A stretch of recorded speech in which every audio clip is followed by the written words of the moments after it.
Um, as you have offered already, Carrie, Agnes as a tool is, as a surprise to most folks, relatively low tech, off the shelf equipment, essentially, that people wear. Um, with a tool like this, our goal fundamentally is to offer another form of learning for people. Oftentimes, designers of technologies, spaces, products, services, of these things for an aging population don't have the lived experiences of our family caregivers or of our older adults. And so a tool like Agnes gives folks an opportunity to experience the world and interact with their particular object of design as a version of their future selves.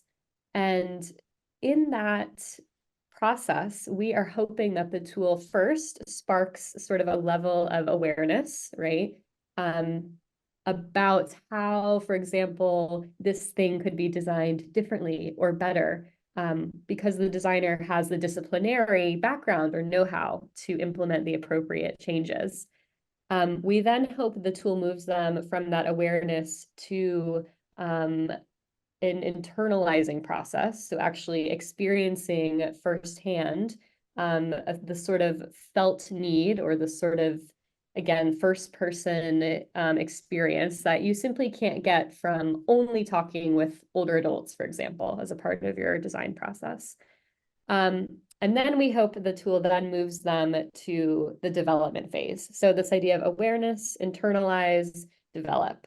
Can we then implement, based on our experiences in the Agnes suit, a change, or sometimes I call them a hack, to actually improve the design of whatever the technology, product, or service is?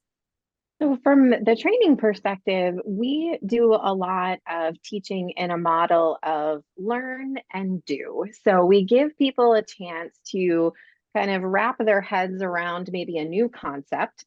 And as they're doing that, we also get them to kind of think about how would this experience feel for you if you were an older adult? And so once they've kind of thought about what they would like as a person who's aging, then it's a lot easier for them to be able to bring that awareness to conversations that they're having with the older adults that they're working with. And one of the things that I love about our training is that it gives them that opportunity to practice those skills in real time. So you're not, learning something and then a week or two goes by and then you're faced with a situation where maybe this information could be helpful. But right away we say, okay, let's imagine that this is what's happening. We're going to interact with this particular older adult who has this need.